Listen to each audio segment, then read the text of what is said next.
Hi guys, welcome to MasterMind Part 2. I am so sorry this did not record live. We had some internet issues, but without further ado, I'm ready to bring you MasterMind Day 2. And as you grab your pen and pencil, I just want to remind you that this is all of Saturday and Sunday morning, so it is a little bit longer, but I'm going to try to still go quickly. To compress it into the hour. If you have a pen and pencil and you're not able to get something, make sure you are pausing the video, and then that way you can write down everything. So Mastermind Day 2 was by far my favorite day. A lot of my favorite speakers spoke again, but what they really focused on was building your team and duplication and building not just wide but deep, and really focusing on that season of growth. So Randy Gage opened up with this season of growth that takes you to a next level. We can create growth in our teams, but sometimes it's not like a powerful season. So we need to be thoughtful of this. He calls these campaigns. So we usually do like contests, like a leaders retreat contest, November to remember, things like that. So when he says the word campaign, this is what he's talking about. And he brought up a good point that it's important to create a campaign for the season, and to really think about the ins and the outs of what you're going to want from your team, and to remember that you are a part of your campaign too. So if you're challenging your team to sign 8 customers and 8 ambassadors during this November to Remember campaign, you yourself should also be trying to get 8 customers and 8 ambassadors. You are the head of your team. You are the inner circle, and it needs to start with you. If you're not modeling for your team how to do this, then you're having expectations for your team without you yourself being able to do it, and that is going to set you up for failure. So how in the world do you create a campaign for this season? Well, the first thing is to set the benchmark. What is the goal? Are you going to focus on adding ambassadors? Are you going to focus on getting new customers? Are you going to focus on helping people reach the rank of silver? What are you going to do? That is the very foundation, is you have to know what you're going to accomplish. Otherwise, your campaign is not going to really have that strength. The second thing is to have a timeline. How long is this going to be? Is it a weekend? Is it a month? Is it for convention credits? Is it going to run the whole time of convention from January to May 15th? When is this? Think about if you were a marathon runner and you being at the start line just saying, go run as far as you can run. Most people are not going to run because you have no clear finish line. Everybody knows that a marathon is 26.2 miles, and so you have that finish line in sight, and it helps you push on towards that goal. And no matter if you finish first or last, it's that victory of finishing that is so amazing versus running with no purpose. So number 3 is map the system. What is this going to look like? How are you going to go from point A to point B? If your goal for your team is to help your people go silver, what does that look like? Help them figure that out, because new ambassadors especially, you're throwing this out there and you're expecting them to have all of these tools which they don't have, and that can create frustration and burnout very easily. The second thing with that is to make sure your team understands the season and the directions. Set that timeline clearly and go through an application process. A lot of times we have, for our 6-week challenges, a sort of prerequisite that is due before we actually start. And the reason why we do that is you get about 50 people that comment, me, I want to do this, and only about half of them are really willing to put in the work to do what you're going to be doing. And so you have the other half that are just sort of there and happy being complacent, and we don't want that. We want to focus on the people that are going to go to the top. We can't take everybody, and so it's really important to help train those that do want to go to the top. So in talking about that, that brings about true duplication. So after you have your part as the leader all done, you've mapped it out, you've set your timeline, and you've set in stone what you're going to do, your team now has to put into action what you've mapped out. So the first thing that the team has to do is they have to decide. You have to decide you want to do it, and you have to commit to doing it. You can't just, oh, maybe I'll do it. You have to be all in for this. Second thing is to commitment. Kind of goes along with decide, but commitment is a little heavier of a weight. You have to do what we call getting out of balance. We as Americans have a terrible time of being in a routine. Monday through Friday, we go to school, we eat lunch, we come home, make dinner, brush our teeth, take a bath, and go to bed. And we do this over and over. Saturdays, it's relaxation. We're going to recover from the week, and we're going to enjoy way too much media. Sunday, we go to church, and we get ready for Monday. So you have to get out of balance by doing what's called rainmaker activities. IPA is what we call them, income producing activities. Now, the key thing here is a lot of things that we're doing we think are income producing activities, and they're really not. Refreshing your back office 50 times a minute is not going to do anything. It's not going to grow your team. And scrolling through Facebook is not going to grow your team. In fact, it's a really big time trap and time waster. Before you know it, an hour has gone by and you have not done what you said you were going to do. Watching Netflix. Now, I'm all for multitasking. However, I do know I've been a victim to this too, where you have the intention of, oh, I'm going to watch Gilmore Girls while doing my Plexus stuff, and then, oh, this is a really good episode. And then that time that I could have been really efficient, I was only halfway efficient. So I really challenge you to not multitask. Women and mothers are like the queens of trying to multitask, but it really is not that efficient. Watching YouTube, now if you're doing a training video like watching Sonia Dudley, that's fine, but make sure you're only watching her. Don't look on the side where it says suggested videos and then get off track. It's very easy to do that. Making graphics. I love making graphics, but I've got to the point where I have to get it done within 5 minutes or it's wasting my Plexus time. All of these are not income producing activities. These are activities, but they're usually time wasters. Number 3 is working productively. So it kind of goes along with 1 and 2, especially with the IPA. You can have great intentions, but if you're not being productive, then all they are intentions. So when you're working productively, one of the things I've really had to learn myself, especially now that I'm not teaching, is to have office hours for the week. You need at least 5 hours a week if you're going to work Plexus. That's not a lot of time at all. That's less than an hour a day. That's a TV show you could give up every day. If you want to move up fast, though, if you're a go-getter, I want to get to gold, senior gold, I want to be in Hawaii, then you need to set a little bit more than 5 hours a week. I suggest 10 to 15 hours on average to start. Now, I know that may seem like a lot, but that doesn't have to be one solid chunk of time. I break mine up by doing a half hour in the morning. I do a little bit, about 45 minutes at lunchtime. I do a little bit while the kids are taking their bath, and then I do another hour after they go to bed. So I break it up, and that's kind of something you might need to think about.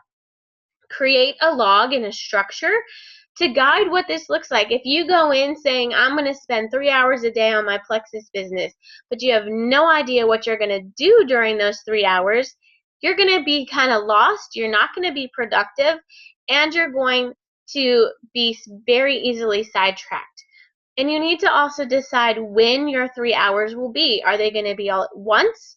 You need to also plan with your family. My husband has been very understanding with plexus, and we have little pockets of time that I'm allowed to just close the door and work plexus. You need to stick to the guidelines. No excuses. Plan out what you're going to do during your plexing time. I cannot tell you how important that is. So the next step you need to do, number 4, is to adhere to the system. That means keep doing it. This creates a newer, stronger foundation and not this one-time spike in productivity. By you continually doing this, you may not see immediate results right away, but your results are going to be steady, growing, and as your team duplicates them, it's going to translate into massive growth. And it's going to create that stability of that upward exponential function versus a really tall spike and then a really low season. So, for example, a lot of times when we just came out of leaders retreat, so we were hustle, hustle, hustle. Let's do what we can, do what we can, and then at the end of the contest, we all took a deep breath. Oh, we're done. But in reality, we can't stop that momentum because then it's harder to keep it going. If we keep doing these little things, then stopping and starting are not going to be an issue. It's going to be continual growth, and we can have confidence that our business is going to continue to grow. Number 5 is become proficient in the skill sets. These are the 4 main skill sets that you need in order to be successful in your plexus business. And if any one of these are a struggle for you, I suggest you really work on that and get out of your comfort zone with these. These are meeting new people, working a prospect list, inviting new people. This is whether it's to coffee for a one-on-one date, to lunch, to an opportunity meeting, whatever it is, you have to be inviting, and then following up. If you can't follow up, that's where the fortune is, and you've got to be consistent. And then number 6 is daily self-development time. This is so important because this is where you're going to refuel, recharge, where you yourself is going to learn. And then number 7, build wide. I'm going to kind of explain this in the next slide with a graphic, but you're going to keep recruiting until you have 4 people chasing you.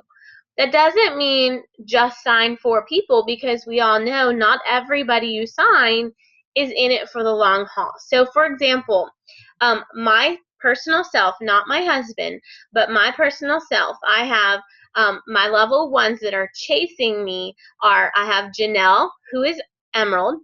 I have my husband, who is Senior Gold. I have Leslie Vincent, who is Gold. Vicki Grumman, who is Gold. Donna Lathrop, who is Gold. And Jamie Dicker, who is Gold. So I have 6 people chasing me.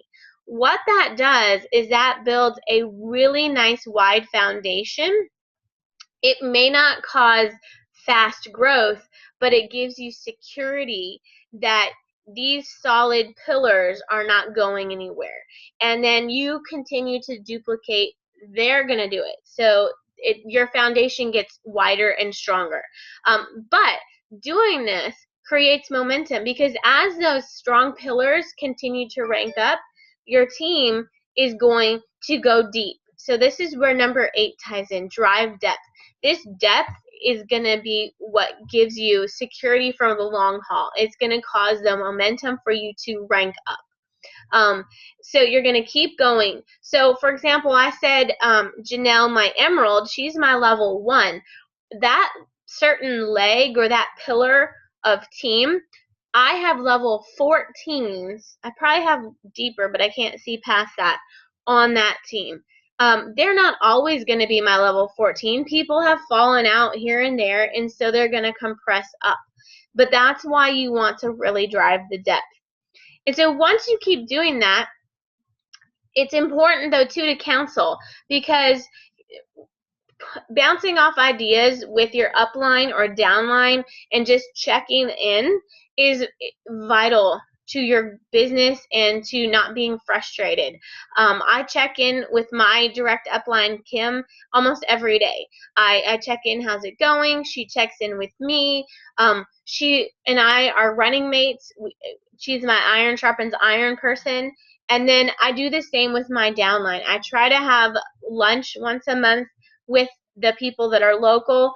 I try to set up opportunities to do Zoom online or just check in. This is so important to help your team grow by checking in with them. And don't just do your level 1s. I do my 1 through 3s because you never know where that rock star is going to be. Once you're doing that, repeat it. So all of these are happening during this campaign. So right now we have the November to Remember. You should be already thinking about what are you going to do for convention and getting that planned out. Start mapping it. Don't bring it to your team yet, but you should be doing your leadership behind the scenes activities right now. So number 7 and 8, build wide and drive depth. I said I had a graphic, and so, oops, there it went. Here's my graphic.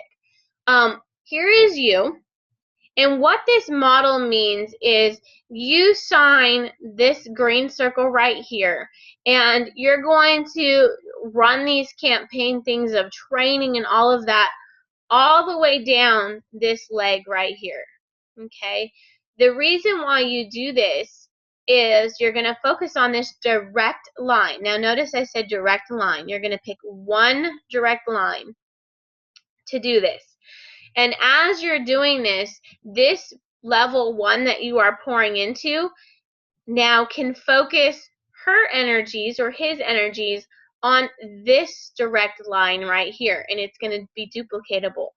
So you see what I'm saying? Now, this person right here, this level 2, you're still focusing on this person and you are growing them, but now she or he can focus on growing this line over here. So it really starts to build out wide and build stable roots.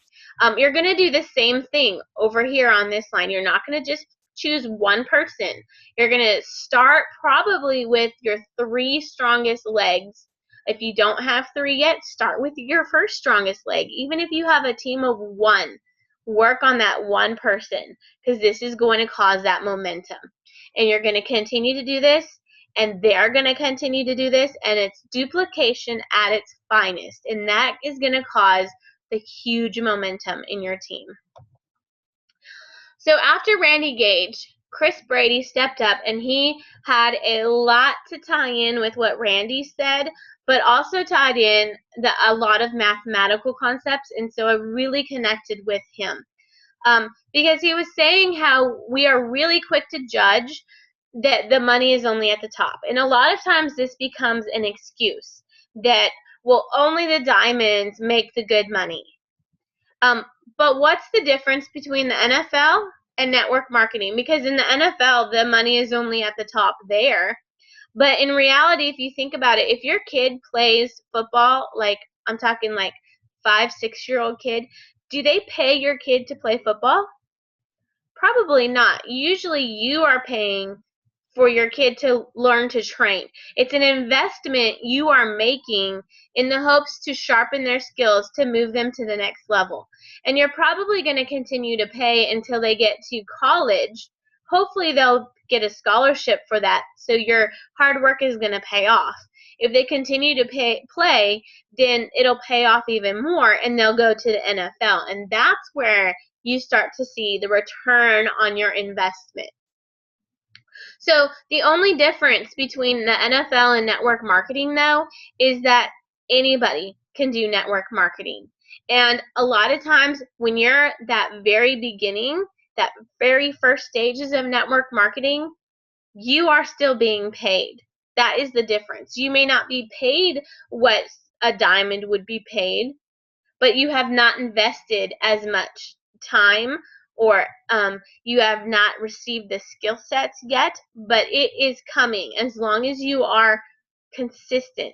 The problem, though, we see with network marketing, what most people think, is we call this the bell curve. We apply this bell curve thinking to network marketing, where we think the people in the middle, They're the ones that are the happy medium. You have this group of people over here that are just starting. They don't make very much money because they're just starting. And then you have this group of people over here. They don't make very much money because there's not very many of them. Not many people make it. So most of your people are right here in the middle, which in a sense is true.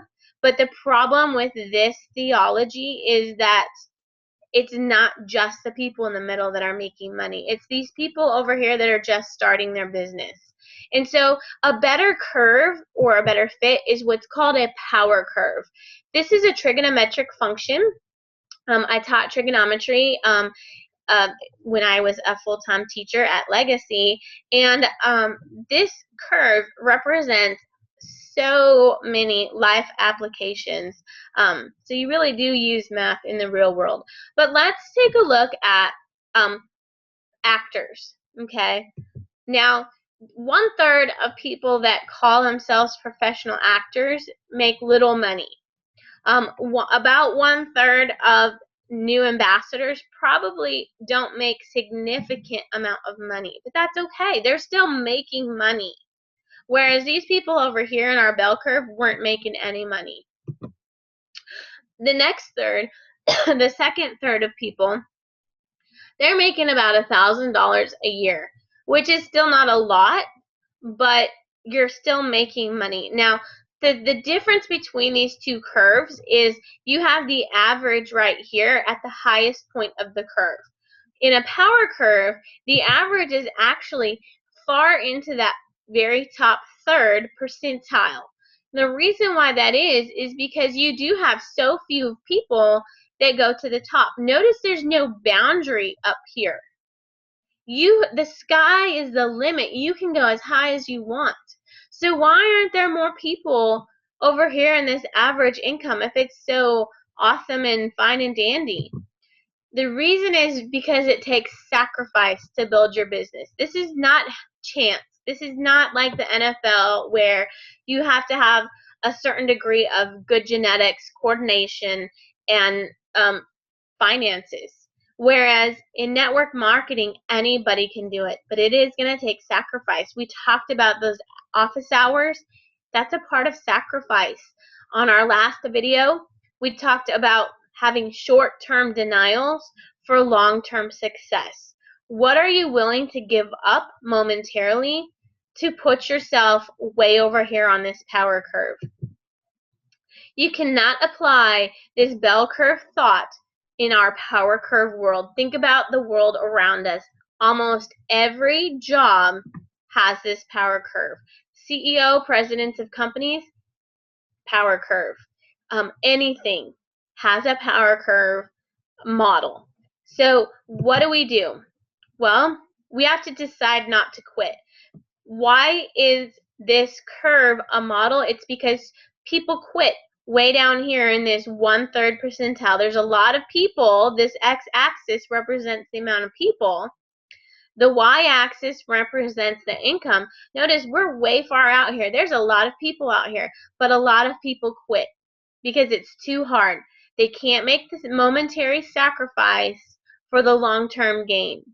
So if you make that decision, you decide, I am all in, no excuses, I am done making excuses, I want this. You are going to press through to the top. Notice how quickly, how steep this power curve is. Once you decide to break through of mediocrity, you're going to be able to soar with this business. But you have to be the one to decide.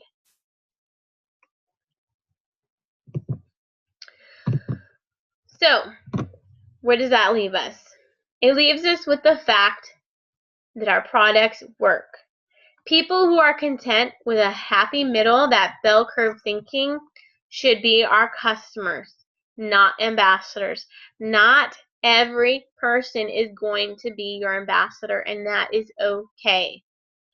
Our opportunity, though, is amazing. There's no safety in our opportunity, but you can be the person that breaks the mold. Sometimes our life exhilaration is outside our comfort zone. And I'd be even so bold to say most of the time, not just sometimes. It's time to get out of your comfort zone and to start living. I love, love, love this quote. There is no significance in a safe life and no safety in a significant life. Are you ready to take risks to grow your business and go to the top? Or are you going to play it safe and just live mediocrely? To get to the top, you have to have the mindset that there are no exits and no other alternative but to press on. I loved what Chris Brady was saying about this. Because it's so true. So few people are at the top because so few are willing to truly be all in. If you talk to any one of the people that are diamonds, you can tell they have a different mindset. That's why they are the way they are. That's why they are at the top. There are people that are not diamond yet, but they are diamond material. You talk to them, they are all in. They have the mindset that they are diamond. So he gave us this amazing example of scuba diving. When he was scuba diving with a friend, they wanted to swim through this cave. And the first friend went through and was like, oh, you shouldn't do it. It was really hard. Oh my gosh, don't go. And Chris Brady, being a very competitive person, said, oh, no, I'm going to so do it, which is how I am. I'm very competitive. So once he started swimming through, he noticed that it was a lot longer than he expected, and he found that his air supply was quickly running out. And so it caused him to swim a lot faster. He was swimming fast, fast, fast. And what he discovered was, first of all, there were no exits to get out. There were no holes in this cave to surface up. And this cave was just narrow enough that he could not swim backwards or could not turn around. So he had no choice but to just press on through and continue to swim to the other side. Was it hard? Yes. Did he think that he couldn't make it? Yes. But he had to press on if he wanted to live. I mean, it was a matter of life and death for him. And so what if you viewed your Plexus business like that, as a matter of, I have to get to the top because there are no other alternatives? How would that change the way you do your Plexus business? How would it change how you recruit and talk to ambassadors? I want you to think about that. What you would do differently. No excuses, no exits. Next up is J.J. Burden, who is a former NFL football player. And he had a great session about mastering the basics because these need to become second nature. If you think about any sports star, they don't go out there needing to know the fundamentals. They are so ground into who they are that they do them without thinking. Football players know how to catch and throw a ball without thinking, what am I doing next? The technicalities are done. We need to master the quality of discipline. This is how you become a good athlete. When I played collegiate softball, one of the things we did was we had practice twice a day most of the time, and we had to be very disciplined in our drills. We would constantly do scenarios. Player on first base and third base, ball comes to you, what do you do? And the reason why you had these disciplines was so that you didn't have to think about it. The time would come and you would do it. You did it in your sleep. You woke up thinking about it. You went to bed thinking about it, and you just always did it. Discipline is the ability to do what you need to do when no one is watching you or making you do it. If you're in the middle of a softball game like that and the ball is hit to you, you cannot stand there and wait for your coach to tell you where to throw the ball or what to do. You need to be confident in doing it. We are in the business for ourselves, which is awesome, but a lot of times we find ourselves by ourselves or alone, and we need the discipline to continue to work towards our goals. That means if you have an hour to spare and you have a choice between brushing up on your contact list or watching an episode of Gilmore Girls. You need to have the discipline to do what you need to do. Secondly, we have the ability to change people's lives. Think about that.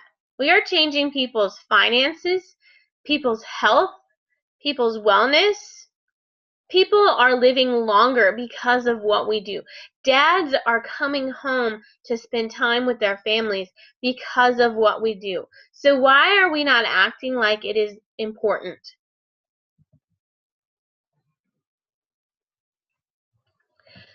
Hilden and Orion Sale are a couple from Norway, and they had some amazing points.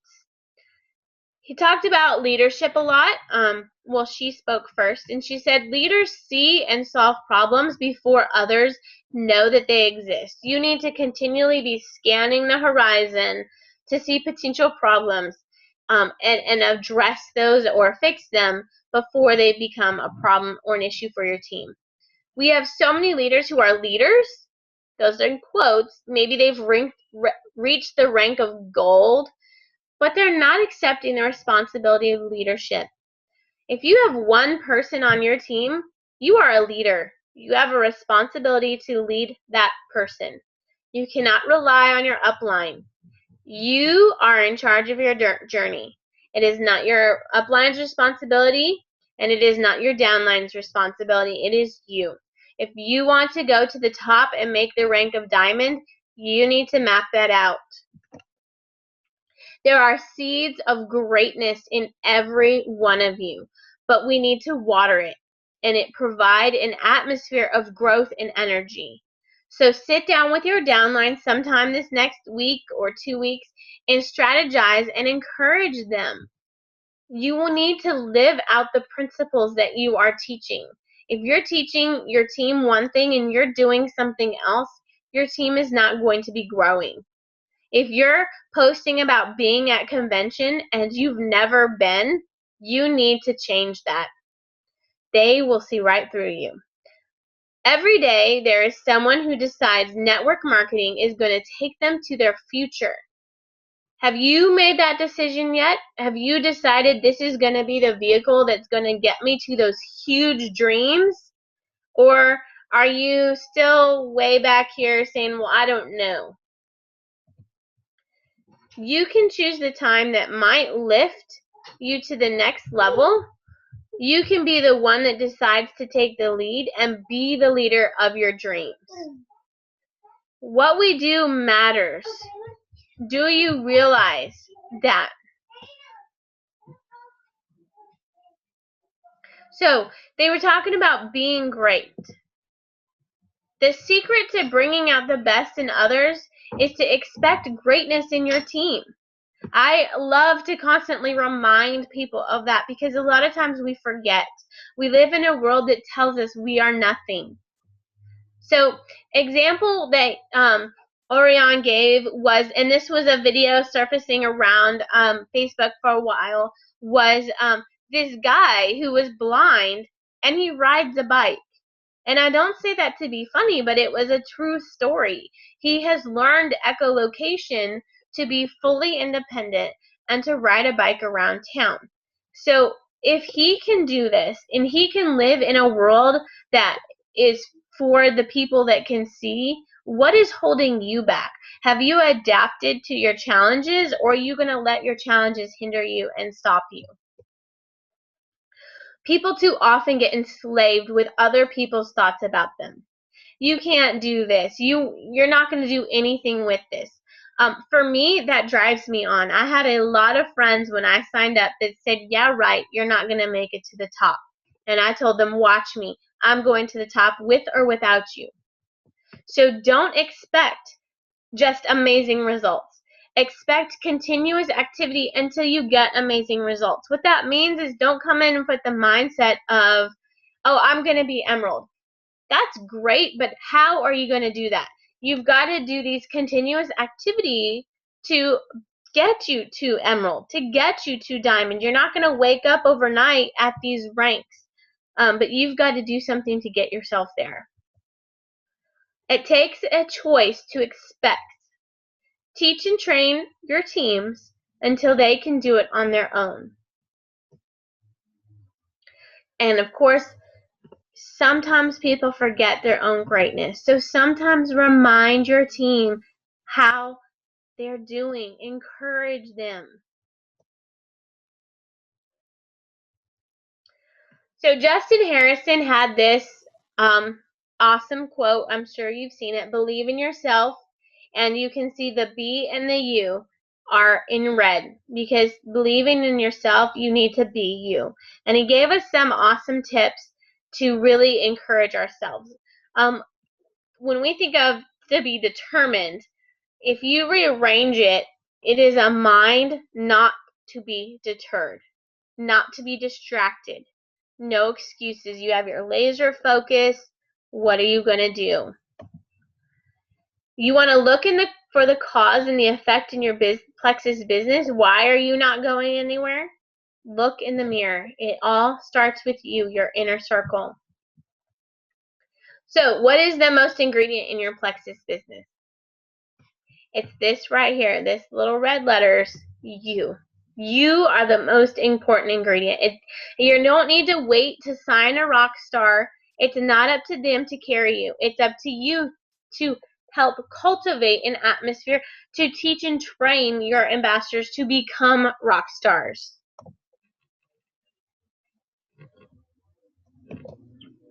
So, I don't want you just to be your team's cheerleader. I want you to show them how to overcome their blocks, whatever it is, so that they want to follow you, not because they have to, because they feel obligated because you're their upline. You have a responsibility as a leader, as an ambassador who has signed even just one person, to show these people how to be great. So here's the rule of 5. This was an example he gave, and I had not heard of it, but maybe you have. It's from John Maxwell, and it's about a man who goes into a forest, and he has an axe, and he chops at a tree, and he only hits it 5 times, sets the axe down, and does this every day. So you can imagine the tree eventually comes down. And it might have taken longer if it was a big tree or shorter if it was a small tree, but the point was the tree came down. So what if the man went out every day and he chopped at the tree 5 times, and then the next day he came out and chopped a different tree 5 times, and the third day he chopped an even different tree 5 times? Do you think that tree will come down? Probably not. Or if it does, it will take a lot longer to do, and you're probably going to get very frustrated. So, in relation to plexus, the axe that we're using to chop the tree down is the tool that we are using. The tree is the goal that we're trying to achieve. You want to have this goal, this big goal in mind, and you're going to use this plexus opportunity to reach that goal, to chop that goal down and say, I accomplished it.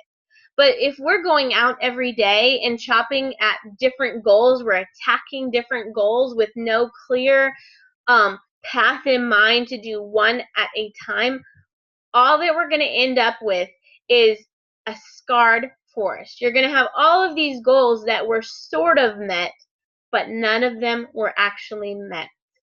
So I want to challenge you as you think about your goals and your dreams and you're doing your plexus business, focus on one thing. If it's to get out of debt, focus on doing that. Put that up somewhere and use the plexus opportunity to chop that dream down and achieve it, because that gives you a sense of victory. And that is what's going to fuel your business. That's called dreaming big.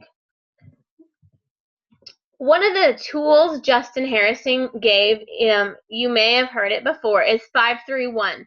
This is income producing activity, and you can choose how frequently you do this. But 531 is you choose to text, email, or message 5 people a day. This is not like your mom and dad, how's it going? These are people that have shown interest in the products the opportunity, or that you're following up with every day. Then you're going to do 3 phone calls or face-to-face conversations. And then 1 definite face-to-face conversation. On number 3, I say conversations because sometimes I like to Skype or FaceTime, so I count that in my 3. So the thing you have to remember, though, each one of these is not an invitation to your business. This is about building relationships. This is about maybe your face-to-face is let's go get coffee and catch up. Because that relationship is going to build a foundation of trust, and that's what's going to build your business. Not, hey, let's always talk Plexus. They're going to be turned off by that. They want to know that you are their friend no matter what. Not you're their friend unless they do Plexus. So you, though, need to decide whether you're going to do this 5-3-1 monthly, weekly, or daily. In other words, if you do it monthly, you're going to have 5 texts, emails, messages a month, 3 phone calls or conversations a month, and 1 face-to-face convo a month. You're going to set that pace. That's going to go into your schedule, your planning. Put that down on your paper that we talked about at the very beginning of this. But you set the pace of the growth of your business. Don't get burned out. If you're an ambitious person and you're like, I'm going to do this every day, and then by day 3 you're like, this totally sucks, I'm out. Don't do that to yourself. Start maybe with a weekly goal or bi-weekly. You set the tone. You set the pace. Make it achievable, but make it so it's going to stretch you. Okay? And then you want to keep the focus on your vision and the culture of your team. Where are you taking your team? What does your culture look like for your team? And then, of course, comparison is the thief of joy. We say this all the time. Everyone is on their own journey. You want to keep moving forward and remember activity versus productivity. This is not a race to see who can be diamond first in our team. This is about achieving your goals and your dreams for your family. So how would you act, walk, talk, even think if everyone you talk to wanted what you have, whether it's the opportunity or the products?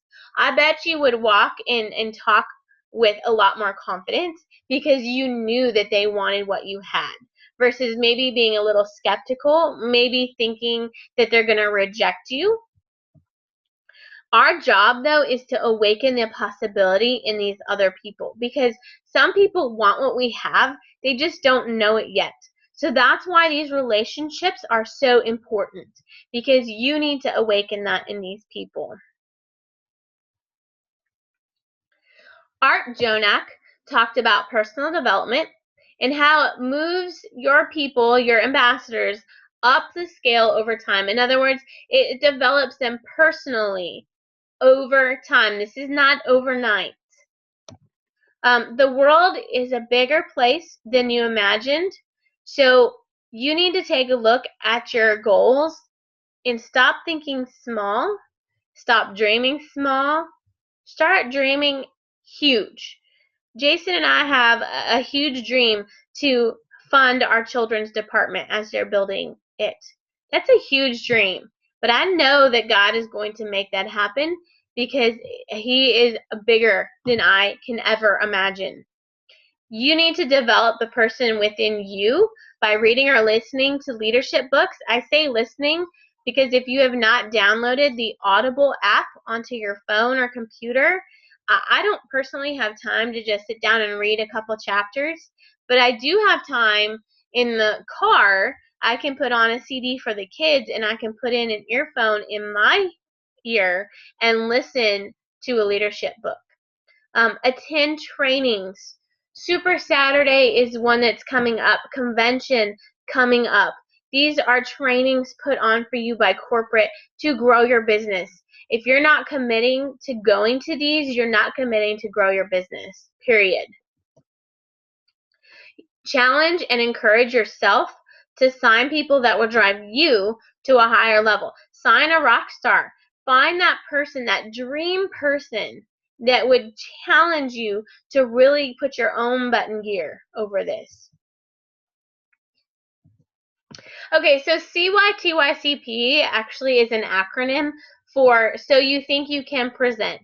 This was an evening session where they had a panel of 4 people. They had Randy Gage, Sarah Robbins, Orion Saleh, and Art Jonak up there. And the people came up and they had only 2 hours to prepare, and they had to come up in front of the audience and give their 3-minute why speech.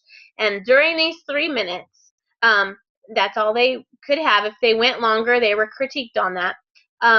They had to explain where they came from, why they chose their network marketing business, and how it has helped them in 3 minutes. And then after that, these presenters would critique them.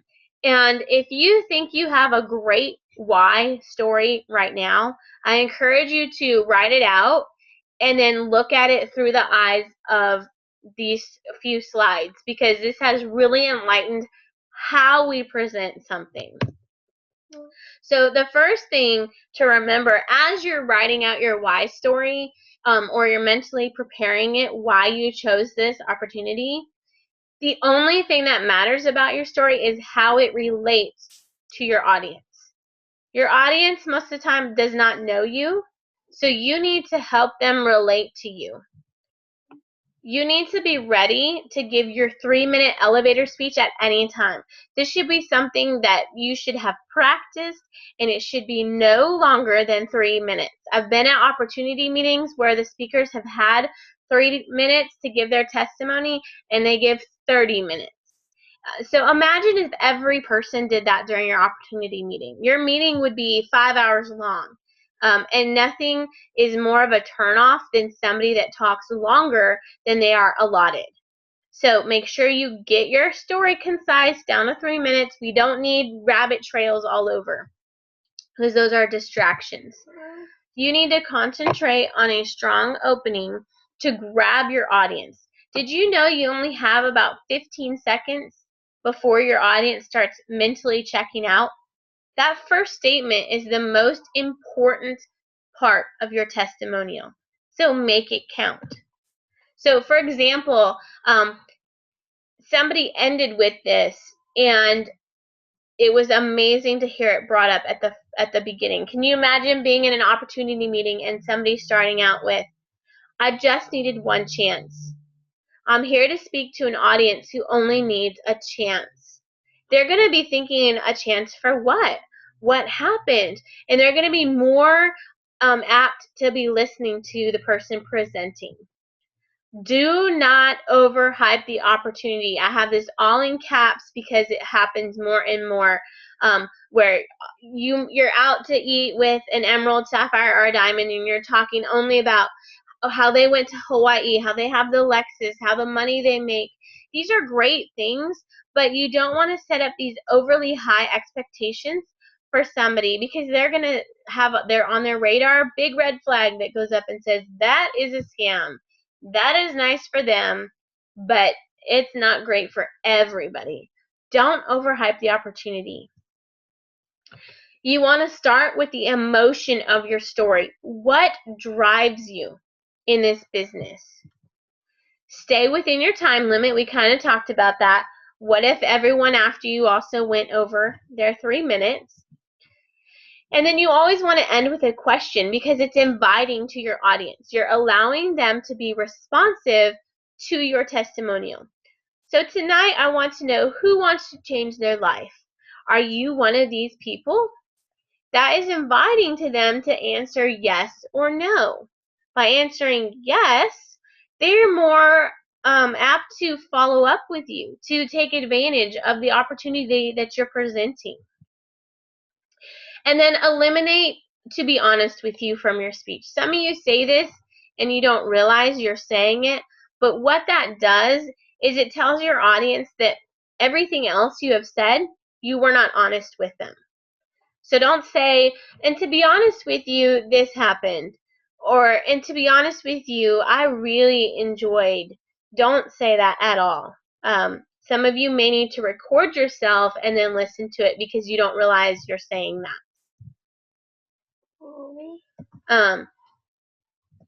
Also, Every time you tell your story, it should sound like the first time. I know this is hard for some of us that have told our story a lot. So if you have to take a moment when they announce you, take a moment of pause to get into that frame of mind of where you were at. Remember where you were before Plexus. And then focus on having a powerful first opening sentence and a last sentence. Remember, open with emotion, close with a question, but make those meaningful. So, for example, one of the things that they ended with was, I traded hours for dollars and missed out on. In this situation, they said they missed out on their child's first steps. So, what is something you've missed out by trading hours for dollars? That's going to make your audience really feel like, wow, I am missing out on something. And they're going to start thinking about that and thinking about how this opportunity has changed you. But I also want to point out, don't assume that people came to your meeting for a reason. I hear that a lot. Well, you're here for a reason. We don't know that. They could have just been dragged there because a friend said, hey, I'll buy you Starbucks. So don't assume people are there for the opportunity. Don't assume that they're there to learn about your products. They may be there just to be there, and that's okay. But you also don't need to be apologetic for what you're doing before Plexus. Don't downplay your job. Don't downplay anything you did, because that's what got you to where you are. Sometimes I would downplay being a teacher, but in reality, I love teaching. It's a part of who I am, and I'm not going to make that sound like it was terrible. Was it providing for the finances? Heck no, but it is something I still love to do, and it is okay. And some people need their jobs in the beginning of them being an ambassador to help bridge that gap until Plexus can. Orion Saleh was the one that closed it up that night, and he was talking about how we need to differentiate between behaviors and attitudes. Behaviors are actions. They're not attitudes, or are they results? We cannot teach our team a result. We cannot teach them to go silver. We cannot teach them to go emerald. A result will happen as a result of behaviors. You cannot teach somebody to sign ambassadors. You can teach them how by teaching them certain behaviors to do. So, what do we need to do in our business? And this includes you, not just your team, to grow big. Here is a list of a few tips you can do to help grow your team. Number 1, work your prospect list daily. These are your list of 100 people we have you write down every couple months. Go through that list. Don't ever discount anybody off that list until they flat out tell you, no, stop talking to me about this. And oftentimes those people come back, or they're already on your team. Work your list daily. Go over it mentally in your head. How can I reach out to this person? Number 2, present prospects with the opportunity or the products weekly. So maybe these are people that you need to continue to follow up with. Number 3, invite actively to monthly meetings. We have monthly meetings here in Conroe in spring and online more than once a month. And a lot of you are frustrated that your business is not growing, but you're not actively going to recruit people. You're sort of inviting or putting it on Facebook and hoping somebody sees the flyer. You need to be reaching out to them, calling them, texting them, openly inviting them. If you need help with how to do that, YouTube Sonia Dudley, how to effectively invite people to opportunity meetings.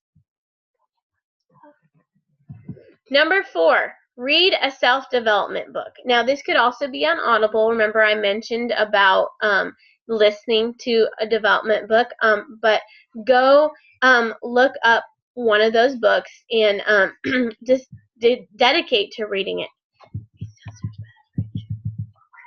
And then repeat. Keep doing this over and over and over. Don't ever stop. because that's when you're going to lose momentum.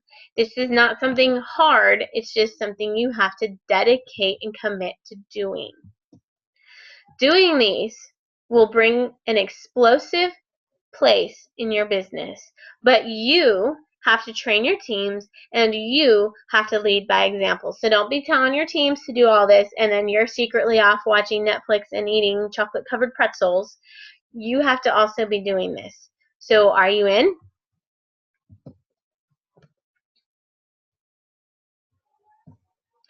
So he gave this model of putting this in action. So you start with motivation, and under motivation you have your why. We talked about how to kind of make it better, work on the wording of it. You have your motivation for doing Plexus. Is it because of the products?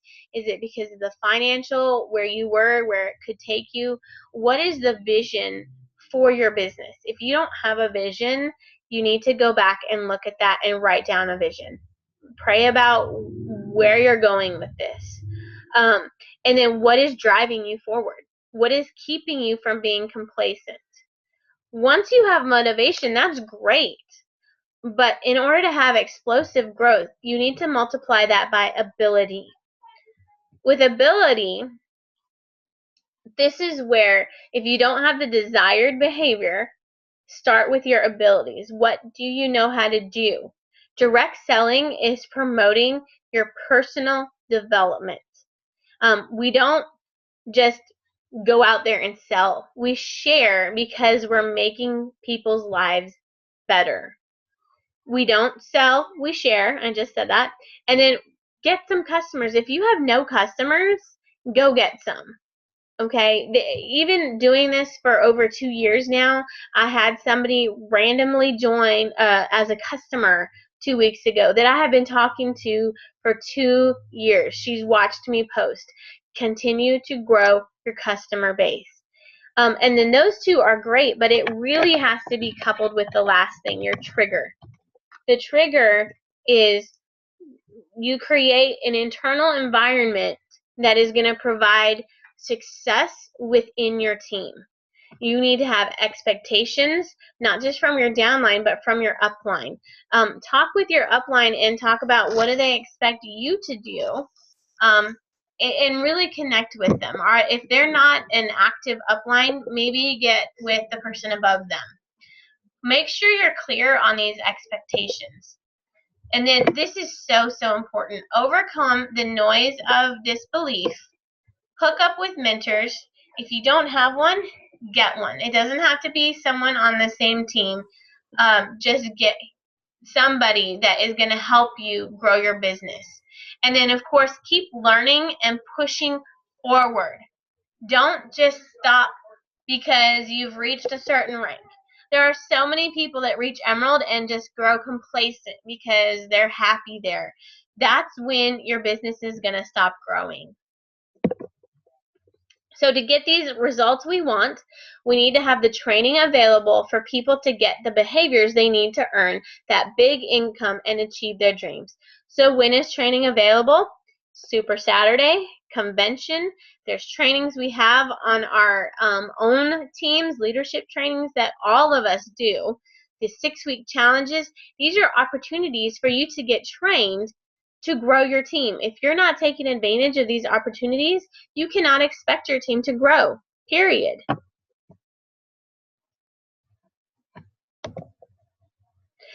Andy Dooley talked about distractions, and these are so hilarious, but at the same time they're not hilarious because we need to be cognizant about these, and a lot of times we make excuses for these distractions, especially this one. Social media. We get on social media and it's on our phones, it's everywhere around us. If we're not using it to grow our business, then it's being a distraction for us. So you need to carry a list of your goals and envision them happening. Social media is a powerful tool for our business. But if you're using it just to share cute puppy videos, that's not going to grow your business at all. Number 2 is TV. We talked about Netflix, and did you know that this is a time waster? And 99% of the time, what we're watching on TV has no business value. It has pleasure, but it has no business value. Number 3, delegation. Do what you do best and delegate the rest. If you need to invest $25 in hiring a gardener so that will give you an hour of your time to work your Plexus business, do it. Okay? Your hour should be worth $50 an hour. If you're valuing your hour at much less, you need to get into some more income producing activity. Okay? Number 4, cell notifications. This is huge. I have yet to do this, and even as I'm making this, I see my phone light up of new notifications. I have it on silent, so I can't hear it, but I still see my screen. So schedule a time to answer these. You can set it so that only certain people can call through, so if it's an emergency, but otherwise, these are going to distract you. You're going to be in the middle of income producing activities, and you're going to see, oh, so-and-so liked my picture. So-and-so commented on Instagram. That's not important. Okay? And number 5 is people. People are probably the biggest distraction of all. We have good intentions, but a lot of times we are a big distraction to other people. You need to tie the building the business to their dream. These are people in your downline. Gain your family support. Like I said, even making this video, my husband is amazing. He's downstairs corralling the kids and keeping them so that they're not interrupting.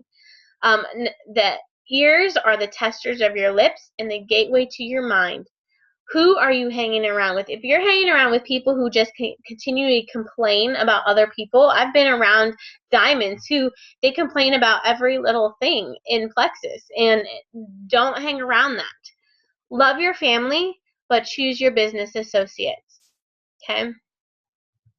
Take time daily to plan your goals, and this will result in less time for actually carrying them out because you're already going to have those planned. Be so busy teaching others that you don't have time to focus on the negative. You should be teaching and training your team constantly. That little hiccups like the back office should not destroy your vision or distract you. Your future will be your past if you pay rent there. What I mean by that is if you continue to pay rent in where you were, what is going wrong, how you're not being successful, that is going to be your future because you're not going to move from there. You need to focus on moving forward and not look back. Success can be a hindrance if you are not grounded. Your ego can get too big, and I've been around many people where it's like they think they are the greatest thing since sliced bread. You've got to remember where you came from, but don't dwell on it. Remember the lives that you touched. Remember the friendships that you had when you were building your business. When you reach the top, do not forsake all those people and the hard work that they put in to help you, the hours they sacrificed. You're going to lose those friends. What goal of yours would have the biggest impact? Why would you do it? So think about all your goals and narrow out the number one that would have the biggest impact on the most people. Learn to say no to the good and yes to the great. A lot of times we're too busy about saying yes to everything when it might be a good idea, but we need to keep in mind that there could be something greater. Okay, so Sarah Marble and Chris Brady gave a breakout session on Saturday, and her main topic was about quit being a quitter. So many times we have people that are just like, oh, I'm done. I'm done working, or they get into a place of complacency, and their Plexus business is really a roller coaster. I have many ambassadors who are all in for 3 months and then go inactive for 3 months. Then they're all in for a month and then they're inactive, and they wonder why their business is not growing. And there's 3 types of quitters. Not everybody is as extreme as that example. Sometimes you're a quitter and you don't realize you are a quitter. So as I'm going through these, self-examine yourself. Number 1 is a temper tantrum. A lot of this came out during the back office issues. That's it, I quit. This was the passion of the moment. It drove your decision, and you're not looking forward. It's not logical, but it is ruled by your emotions. Sometimes these people come back. Sometimes this distracts them enough that they get off course, and then that leads them to failure and to be inactive forever. Number 2 is a slow fade. You're slowly withdrawing. You're missing a meeting, you're missing team calls, missing one meeting turns into 2 meetings, missing out on the encouragement lunch. This is an internal decision to quit. And because of that, because of missing these things, that creates a lack of motivation from not going to these events, and it fuels your fire to quit. It gives you justifications why you should quit. This is because you're withdrawing from your support system. It's not because the opportunity or the products don't work. Again, it's about you. It's because you've withdrawn and you've decided to withdraw emotionally from your support system. And number 3 is temporary quitting. I'm just quitting until the new year. I'm just quitting until the holidays are over. I'm just quitting until so-and-so graduates from high school in the next few months. I'm just quitting until the summer starts. These are excuses, and these situations create opportunities for you to quit longer term. So you need to quit quitting. Your business is not going to work if you keep stopping. Adversity is the canvas to which you create greatness. All of those excuses we just talked about, that's adversity. And it's going to give you greatness if you persevere through them. These obstacles are the seasoning to which your victories taste so sweet at the end. So Sarah gave some personal mastery of mental success, some things you can do to be successful. Number 1 is ignorance, the new and shiny phase, the honeymoon phase. You don't know what you don't know, and you have unrealistic expectations about your journey. So these are things that you may have, like when you sign up, I'm going to be Emerald in 5 months, when you really don't understand how much work it takes to get to Emerald. So this might be a nice phase to start out in. You do not want to stay in this phase. You want to grow. As you grow beyond the ignorance phase, you get into what's called the immersion phase. This is overwhelming. Maybe you realized, oh wow, to be Emerald, I need how many points? I don't know how to get all these points. You don't know how to handle the obstacles that are coming at you. Maybe you've had rejection from sharing with people. This causes fear, frustration, and failure. All of these set in, and you're like, oh man, maybe I was wrong about this. But you have to push through this phase. Push through by remembering why you started. This is why your why is so important. Persevere. Oops, I misspelled that. Sorry, guys. Persevere, if you stay there mediocrely, and pursue excellence. In other words, you have to pursue through this mediocrity, and you're going to pursue the excellence. Because if you stay in the immersion phase, this is where mediocrity is, and you're not going to get great. And then number 3 is intelligence. You've pushed through, you've made it, you did not quit. You can see with new eyes this opportunity. And a lot of times you wonder why nobody else can see it too. But I want you to understand that quitting pulls you out of the immersion phase and puts you back at square one. Every time you quit to do something else, you're going back to square one. Quitting is a permanent solution to a temporary problem. If you quit, you don't get that time you invested back. You have to start over. And a lot of time, that momentum you had, those customers you had, those ambassadors you had, all gone. So how do you quit quitting? Number 1, schedule. Keep your calendar full of events, trainings, etc. The moment you stop is the moment you lose momentum and it's easier to quit. Those excuses start coming in. Number 2, stay positive. Life isn't going to be easy, but look for the good in the things that are happening. Number 3, listen. If you don't have time to read, don't let that be an excuse. Remember, I talked about that app, Audible. Look it up. Number 4, refresh your dream. Revisit continually why you're doing what you're doing. That seems to be the trend through this whole session. Number 5, envision your future and yourself getting there. You want that big dream home? Envision yourself there. Number 6, don't fail for the illusion that the grass is greener somewhere else. Water your own lawn. It's greener over there because they're watering it. If you're not watering your lawn, it's not the gardener's fault, it's your fault. Number 7, get around leaders who will help your vision. I love hanging out with Sonia Dudley because she inspires me, and just being around her encourages me. Number 8, focus on what you can control, not what you can't. Stay focused and don't get distracted. And number 9, know how to refill yourself. Stay motivated and find what encourages you.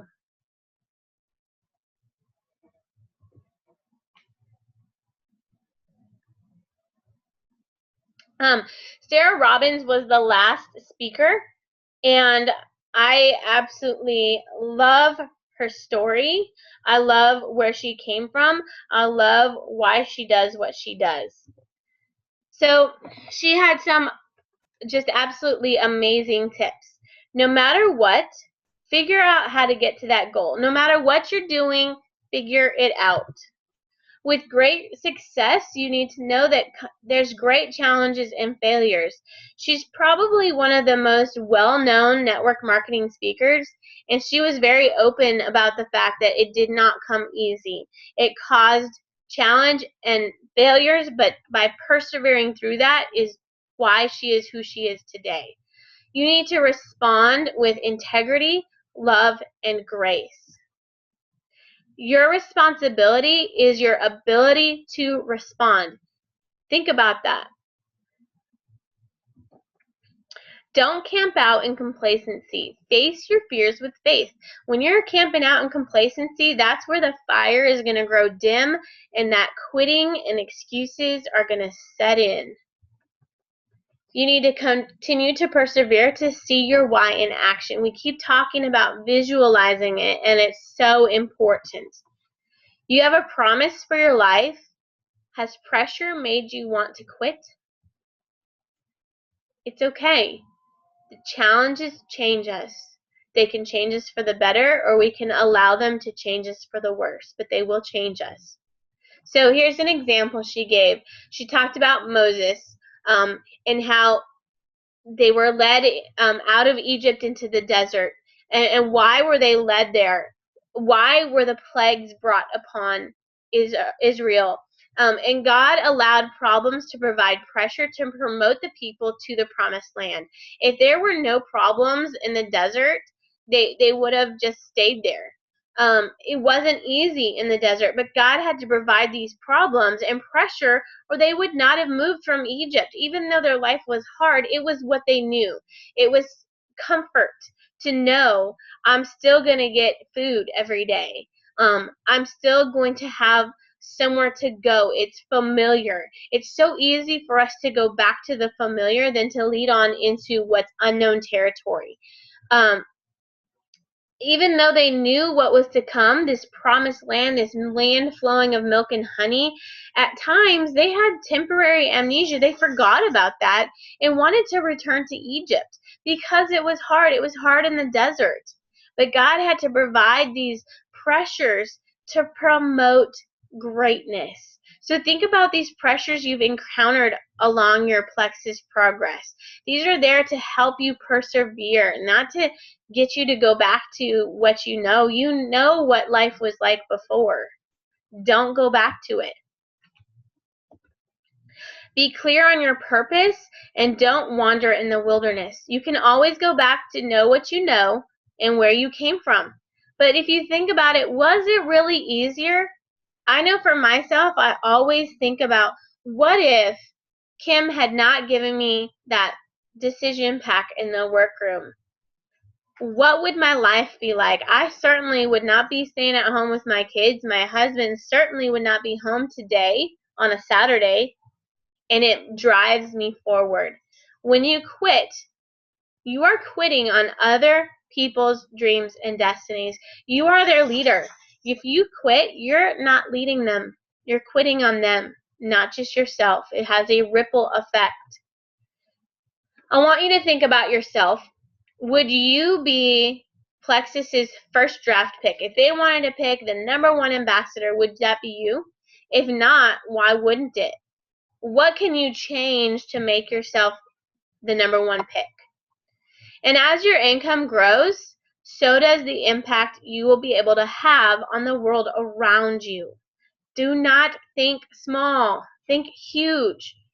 I want you to break down your why and focus on it in bite-sized goals. If you have a huge, amazing why, sometimes it can be discouraging to get there because it's such a big dream. That's why it's important to break it down. Don't be disappointed, but be fueled by your success. So here's how you think about a great why. If time were, let me start over with that. Sorry, guys. If time and money were no issue, how would you spend your money and your time? What would your life be like? That is what you need to focus on. There's no secret in this business. There's no secret at all. It was hard work. And your why is worth it. So I hope that you guys have enjoyed part 2 of MasterMind. That's all that I have for MasterMind, but it was amazing. I hope that this has inspired you, given you some tools to really grow your business. You guys are amazing. I believe in you, and I expect great things from you.